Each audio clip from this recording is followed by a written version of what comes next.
Olá, estudante da Católica EAD, tudo bem? Seja bem-vindo a mais um módulo de estudos. Eu sou o professor Itacir e nesse módulo eu trabalhei a disciplina História da Filosofia Contemporânea 2.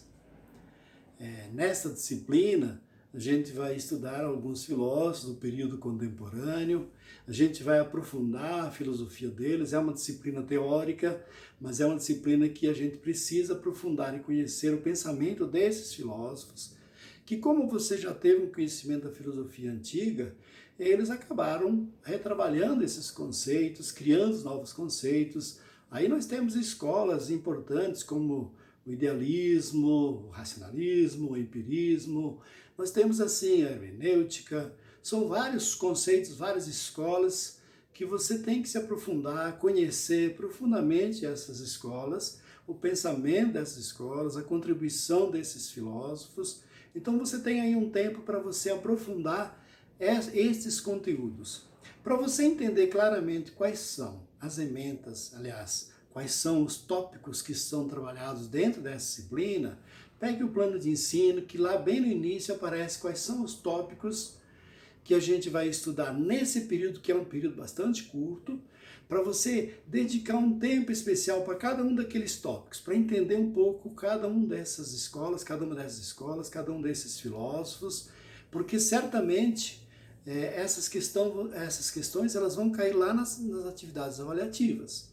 Como nós temos várias atividades avaliativas, você primeiro precisa dominar esse conhecimento, ver lá quais são os conteúdos, quais são os tópicos que você tem que estudar, quais são as habilidades e competências que a gente vai cobrar nas atividades avaliativas, para que você se dê bem, não seja surpreendido depois quando você for fazer as atividades avaliativas.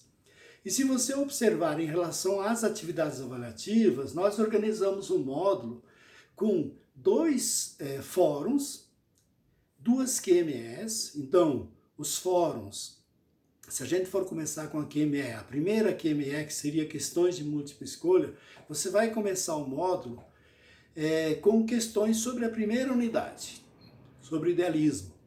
Então você vai estudar o idealismo, aprofundar esse conceito e vai responder questões relacionadas a essa primeira unidade. Terminando essa atividade, logo em seguida tem um fórum, e ele tem um tempo bem reduzido para a gente debater a segunda unidade. Então olha lá no plano de ensino o tempo previsto para essa atividade, o que você precisa conhecer e debater comigo lá no fórum e com seus colegas também. Porque é em cima disso que eu vou avaliar o seu rendimento nesse módulo, nessa atividade avaliativa.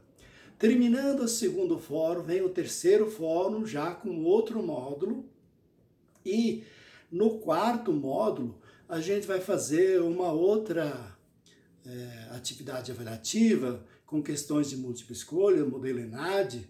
Também elas vão cobrar atividades ou conhecimentos dos módulos todos. Tem gente que diz assim, professor, mas eu estudei só o 4. Não, você estudou o 1, o 2, o 3 e o 4, e agora as questões elas são relacionadas a todos esses módulos que nós já estudamos. Então, se prepare que lá, essa QME última é justamente para isso. E depois tem uma prova final também que vai cobrar questões gerais de tudo aquilo que você deveria ter estudado durante o processo. Então, acompanhe lá o plano de ensino, o cronograma, para você não perder essas atividades. Essas atividades, que são 5 atividades durante o módulo, elas equivalem a 50% da nota. E depois, ainda lá no final, você tem uma prova que vale mais 50%, tá? 50% da nota. Então, se você tirar uma boa nota, você não precisa fazer recuperação. Se por acaso você não conseguir, você vai ter que fazer uma recuperação no final, valendo 100% da nota. E aí é mais difícil de você conseguir a média mínima de aprovação. Então dedique-se durante o módulo bem disciplinado para que você consiga um bom aproveitamento e não precise fazer essa atividade de recuperação, tá bom? Qualquer dúvida que você tenha durante esse processo de ensino-aprendizagem, é só entrar nas ferramentas que estão disponíveis aí. Você pode ir através do chat, ou através do fórum, através mesmo do e-mail, da mensagem. Essas ferramentas todas estão aí disponíveis para você entrar em contato com o professor, tirar suas dúvidas e ter um melhor desempenho. Eu desejo a você, então, nesse módulo, um bom trabalho, bom estudo e o melhor desempenho no seu trabalho.